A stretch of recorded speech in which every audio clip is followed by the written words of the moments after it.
Hello, good morning વિદ્યાર્થી મિત્રો. તો આજે આપણે પ્લેલિસ્ટ બનાવવાના છે એમડીની, એટલે કે mechanical drafting as per revise syllabus of Gujarat technology university. બરાબર, જીટીયુની અંદર જે મેકેનિકલ ડ્રાફ્ટિંગ કરીને જે મેકેનિકલના બીજા સેમમાં જે સબ્જેક્ટ આવે છે, બરાબર, બેઝિક એન્જિન ડ્રોઈંગ પહેલા સેમમાં આવતો, એના કરતાં થોડોક હાઈ અને એના ઉપરથી જ પાછો ઇમ્પોર્ટન્ટ થોડોક અઘરો સબ્જેક્ટ છે, બરાબર. એટલે એને એમાં પાસ થવું થોડુંક જોવું પડે, તૈયારી કરવી પડે, પ્રેક્ટિસની જરૂર પડે. એના વગર પાસ થવું મુશ્કેલ થઈ જાય, બરાબર.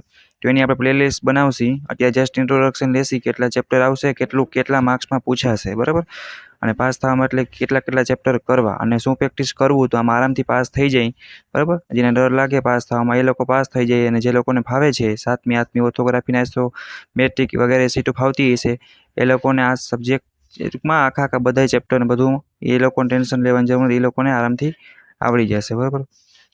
તો ટોટલ ચેપ્ટર જોઈ લઈએ કે કેટલા માર્ક્સમાં પૂછાય. વાઇટ આપણે પ્રેક્ટિસના તમને એવા પ્રોબ્લેમ પણ આપશે કે જે તમે પ્રેક્ટિસ કરી નાખશો એટલે જીટીયુમાં તમે આરામથી અને સારા માર્ક્સે કાંઈ પણ ટેન્શન વગર પાસ થઈ જશે, બરાબર. અને કેટલા માર્ક્સમાં કયું પૂછાય છે, બરાબર, ટોટલ કેટલી ક્રેડિટ છે આની જીટીયુમાં, એટલે કે આખો સબ્જેક્ટ કેટલા માર્ક્સનો છે એ પણ આપણે જોવાના અહીં. રેડી?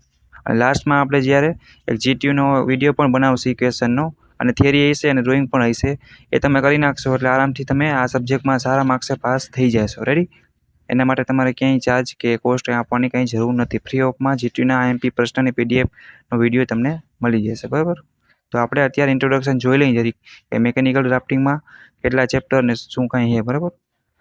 તો જીટીયુ અંડર આવતા એ છે જેટલી યુનિવર્સિટી, બરાબર, એ લોકોને તો આ સબ્જેક્ટ જ બેઠું આ રીતે જ આવશે.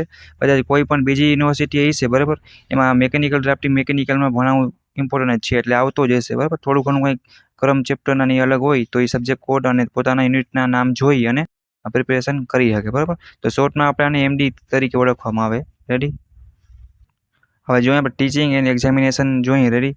તો એમાં આપણે કેટલી ક્રેડિટ છે, તો ટોટલ 4 ક્રેડિટ છે, બરાબર. એલ તરીકે 2 અને પી તરીકે 2, બરાબર. તો એમાં તમે ટોટલ આપણો 150 માર્કનો સબ્જેક્ટ થાય છે. રેડી? આમાં તમારું જીટીયુ મિડ, બરાબર, અને તમારું અસાઇનમેન્ટ અને પ્રેક્ટિકલ અને સીટ ને સબમિશન વાયવા બધું થઈ 150 માર્કનો સબ્જેક્ટ છે, બરાબર. ને મેકેનિકલ માટે તો ખાસ ઇમ્પોર્ટન્ટ છે. રેડી? અને એન્ડ સેમેસ્ટર એક્ઝામ છે તમારી એના 25, સીએ તરીકે 25, પાછા 70 એટલે કે આપણી જીટીયુ આવી જશે, અહીંયા આપણી મિડ, બરાબર, વગેરે તમારા પ્રોજેક્ટ કોલેજમાં તમને જે પણ આપે એ. રેડી? તો હવે આપણે જોઈ લઈએ જરીક કે સ્પેસિફિકેશન ટેબલ આપ્યું છે, ડિઝાઇન કરેલ છે કે ચેપ્ટર વાઇઝ કેટલા માર્ક્સમાં પૂછાય, બરાબર. તો આ આપણે જોઈએ તો ન્યૂ સિલેબસ મુજબ જ છે, બરાબર. ઘણીવાર સિલેબસ 6 વર્ષે કેવી રીતના વગેરે ચેન્જ થતો હોય, જે પણ નિયમ હોય એના એ રીતે હોય. તો આપણે ચેપ્ટર જોઈ અને કી ચેપ્ટરમાંથી કેટલા આપણે આઈએમપી તૈયારી કરવી એ આપણે જરીક જોઈ લેવાનું. રેડી? તો મલ્ટીવ્યુ વાળી વિથ સેક્શનલ ઓર્થોગ્રાફિક છે જે પેલી સીટ, એમાં ટોટલ જીટીયુની માં ટોટલ 14 માર્ક્સનું પૂછાય છે, એટલે સૌથી વધારે પૂછાતું હોય, બરાબર, તો પહેલી સીટ એટલે કે પહેલા યુનિટમાંથી પૂછાય. બીજી છે, બરાબર, એની અંદર જોવા જઈએ સોલિડ સરફેસ વાળી, એમાં 10 માર્કનું પૂછાય, બરાબર.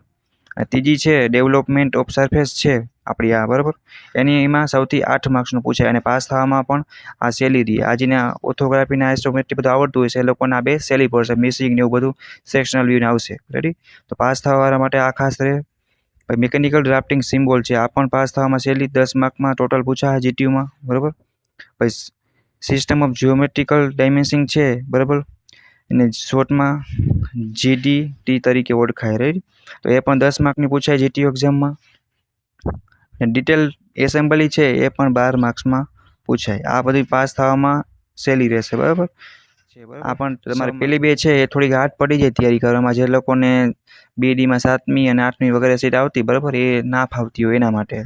તો આ બે તમે સ્કીપ કરીને આ તમે કરીને પાસ તો થઈ જ શકો, બરાબર. અને આપણે એટલા પ્રશ્ન તમને પ્રેક્ટિસ માટેના યુનિટને સીટ વાઇઝ આપશી, બરાબર, કે તમે આરામથી એકવાર પ્રેક્ટિસ થઈ જાય એટલે પાસ થવાનું તો કંઈ ટેન્શન રહે જ નહીં. તો આપણે ઇન્ટ્રોડક્શન હતો, મેકેનિકલ ડ્રાફ્ટિંગ છે આપણું, બરાબર, એની અંદર એટલે આપણે ભણવાના છે. ક્રેડિટ વધારે છે તો આના આપણે માર્ક્સ સ્કીપ કરવાના નથી, બરાબર, પૂરેપૂરા લેવાના છે.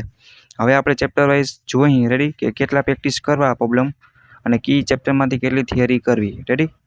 અને પછી લાસ્ટમાં આપણે જીટીયુ એક્ઝામ માટે આઈએમપી વિડીયો પણ બનાવશે, જે 100% આઈએમપી હશે અને એમાંથી પૂછાશે, બરાબર. ફ્રી ઓફમાં કાંઈ એનું કોઈ ચાર્જ કે કાંઈ નથી, અને તમારે બીજા ક્યાંય પણ ચૂકવવાનો પણ નથી, તો એ વસ્તુ ધ્યાન રહે.